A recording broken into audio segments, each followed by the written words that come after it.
Langbourne, we were one of the ones that lost our total houses, okay.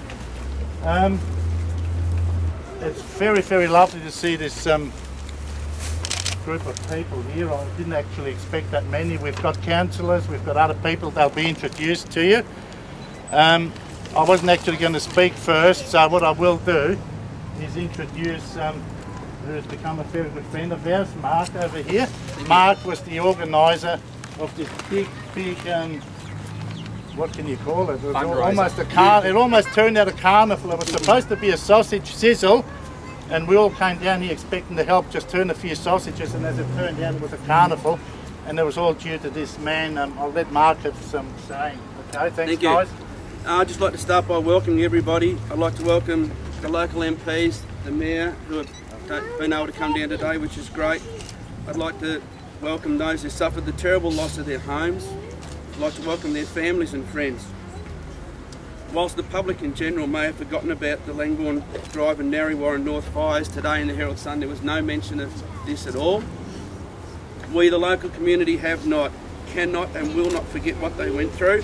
And once again we're here to let them know, and once again show them how proud we are that the true Aussie spirit is alive and well in Narre South. Thank you all very much for coming today.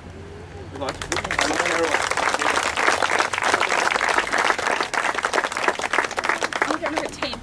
read a poem that I wrote,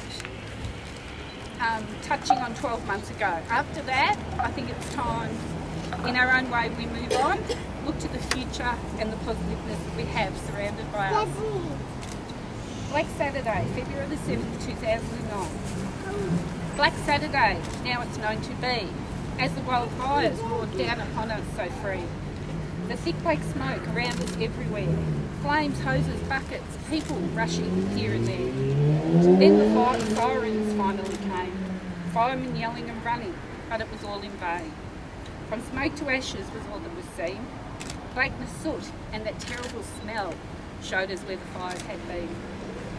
Devastation, sadness and grief was all around. No longer stood our houses, but burnt to the ground. Those treasures and photos we long for so dear, but we still have our memories of all bygone years. All the tears and hugs that we shared with everyone will help us again to grow and move on. Thank you.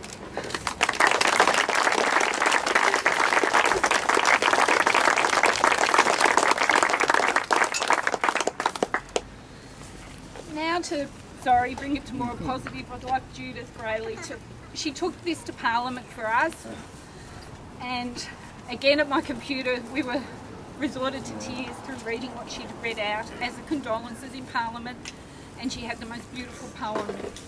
I'd like her to read that now. She's been our strength through this. She's been there, supported us. When we met her on that day I thought, yeah, another politician, but nah, she's not. She's amazing, and I'd like her to read her poem now. Thank you, Carol. It's an absolute pleasure to be here today, a year on from a very traumatic event for many Victorians, but especially so for my residents in Narre South. And I know that it's been a very difficult time for them, and I know that we all have very hard times in our lives. Illness, fires, family problems, they all come out of the blue for us all. And somehow we have to find the inner strength to deal with it. And many of us do, and many of us do it with a lot of help from other people. And in Narre South, the families that lost their homes knew that they were supported by their community.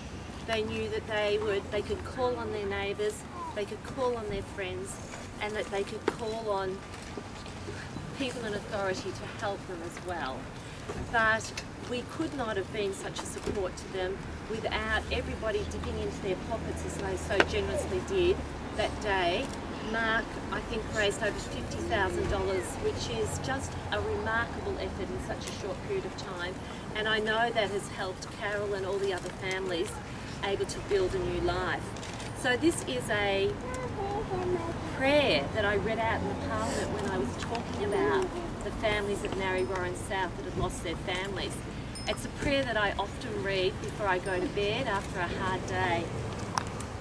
It's called resilience. Thou bowed, you are not broken.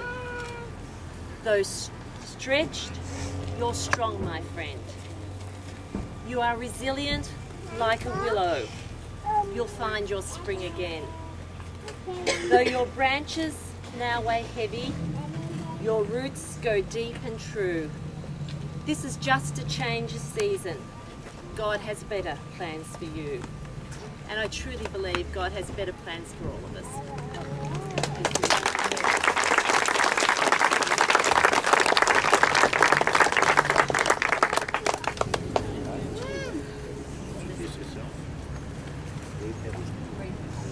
Okay. Can I just ask our mayor, I never said the word properly, mayor, if you'd maybe like to just say a few words on behalf of Narre Warren. Thank you. Thank you. Look, I came down here today to support the community, not because I was going to speak, but I have to say that it is a fantastic tribute to everybody that has turned up here, because it has touched so many lives. It's not just the people who lost their houses. Everybody felt, everyone felt for them, because we know that it could have been us, it could have been our house, you know, that was lost. And it was a tragic day last year. But this is a time now that we're going to move on and rebuild, and I thank everyone for coming out today, because it shows such a strength in the community, and that's what community is about. It's about supporting each other in the good times and the bad. So I'd like to thank everyone for coming today, and I feel very humbled, because it's great to see what a wonderful group, and none of us can feel exactly what people like yourselves have gone through, but we do feel for you, and we wish you all the best moving forward. So thank you all very much. Thank you. Thank you.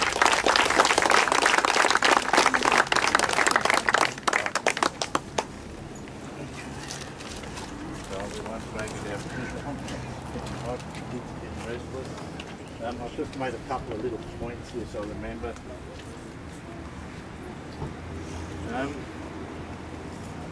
Again, can I just thank, as the councillor said, can I thank the crowd here for taking the time out of their Sunday, the relaxed day, to come down here and be with us, and again supporting us in this. Okay, so thank you one and all, the community. I actually, there's a hell of a lot of people to thank through all this, throughout the whole year, right? But it would be unfair of me, I think, and anyone else to thank one person in particular, so I wasn't going to do that, with maybe one exception, because this person just came out of the blue last week. Can I just say a very, very warm thank you to Mark and Nikki from the firm Welding, wherever they are. As I said, right, I wasn't going to pick out any one person, but because you came up so spontaneously at the end and saw our dilemma in the papers, I believe, and you rang the papers to get in touch with all of us. It was just unbelievable. When Caroline told me at home, I had a tear in my eye. I couldn't believe it, but we thank the firm Welding for this beautiful donation, okay, and hopefully with the help of council it will be erected somewhere, okay, somewhere here anyway. Somewhere. So thank you once again. That's to all right, the no firm problem Welding, at all. okay, it will be remembered always. No worries. Okay, thank you.